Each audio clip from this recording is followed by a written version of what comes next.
અમરેલી જિલ્લાના જશવંતગઢ ગામમાં આસપાસના વિસ્તારોમાં શ્વાનનો આતંક સામે આવ્યો છે। છેલ્લા એકાદ વર્ષથી પણ વધુ સમયથી આ વિસ્તારમાં 25 થી વધુ બાળકોને આ શ્વાન નિશાન બનાવ્યા છે, જેમાંથી 2 બાળકોના મોત પણ નીપજ્યા છે, જ્યારે અન્ય બાળકો ગંભીર રીતે ઘાયલ કર્યા છે। અમરેલીના ચિત્તલ નજીક આવેલા જશવંતગઢ ગામમાં આસપાસ માનવભક્ષી શ્વાનના એક ટોળાનો આતંક સામે આવ્યો છે। આ વિસ્તારમાં ખૂંખાર શ્વાન બાળકોને નિશાન બનાવે છે। ગઈકાલે જશવંતગઢ નજીક આવેલા એક બાયોકોલ ફેક્ટરીમાં કામ કરતા એક શ્રમિક પરિવારના બાળક પર શ્વાને કરેલ હુમલાના કાજુ કંપાવે તેવા સીસીટીવી ફૂટેજ સામે આવતા સમગ્ર ઘટનામાં ચકચાર મચી છે। આ ઘટના બાદ અહીંના લોકોમાં ભારે રોષ જોવા મળ્યો છે। જશવંતગઢ ગામમાં છેલ્લા 1 વર્ષથી વધુ સમય દરમિયાન અનેક બાળકોને શ્વાન દ્વારા ગંભીર ઈજા પહોંચાડી છે। 2 બાળકોને મોતને ઘાટ ઉતાર્યા હોવાનું સ્થાનિક લોકો જણાવી રહ્યા છે। જશવંતગઢ ગામના જ મોલિકભાઈના બાળકોને પણ આ શ્વાન નિશાન બનાવી ચૂક્યા છે। આ ગામના લોકો દ્વારા અનેક વખત રજૂઆતો કરવામાં આવી હતી, પરંતુ શ્વાનના આતંકથી છુટકારો મળતો નથી। જશવંતગઢ ગામના કેટલાક લોકોએ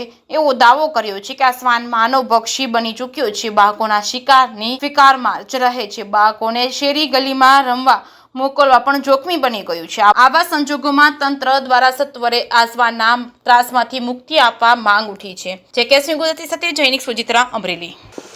મારું નામ રવજીભાઈ મકવાણા, ચિત્તલ જશવંતગઢ ગામના એક આગેવાન તરીકે આજે જ્યારે હું ગામ લોકોની સેવા કરી રહ્યો છું, ત્યારે ચિત્તલ જશવંતગઢ ગામે છેલ્લા 5-6 મહિનાથી સીમ ખેતર વાડીની અંદર પરપ્રાંતિ રહેતા મજૂરો જ્યારે તેમના બાળકો એકલ દોકલ મૂકીને પોતે ખેતી કામકાજમાં ખેતરમાં જતા હોય છે, ત્યારે આ વિસ્તારની અંદર છેલ્લા 5-6 માસની અંદર 2-3 બનાવ એવા ભયંકર બની ગયેલ છે કે રખડતા શ્વાન જે ખેતરની અંદર વાડીની અંદર ઝૂંપડા બાંધીને રહેતા પરપ્રાંતિના નાના બાળકોને જેમ દીપડા એક ભયંકર હુમલો માનવ ઉપર કરે તે રીતે બાળક ઉપર શ્વાન આ રીતે એકદમ આવી અને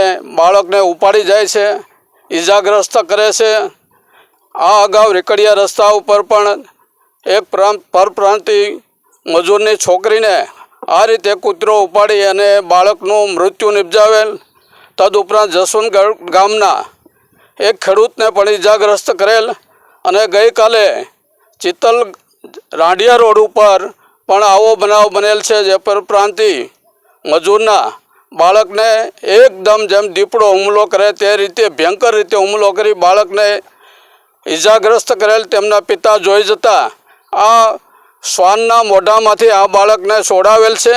આવા અવારનવાર ચિત્તલ જશવંતગઢ ગામની સીમમાં બનતા આવા બનાવો બનતા હોય। અગાઉ પણ મેં મારા વિડીયો દ્વારા તંત્રને આ બાબતે યોગ્ય કરવા માટે રજૂઆત કરેલી છે અને આજે પણ તમે જે અમરેલીથી મીડિયા ચેનલવાળા જે આ બનાવની ગંભીરતા સમજી અને તમે હાજરી આપી અને અમોને સાંભળેલ છે, તો અમારો અવાજ તંત્ર સુધી પહોંચે અને અવાજ મારું ગામ જશવંતગઢ ગામ છે, બરાબર।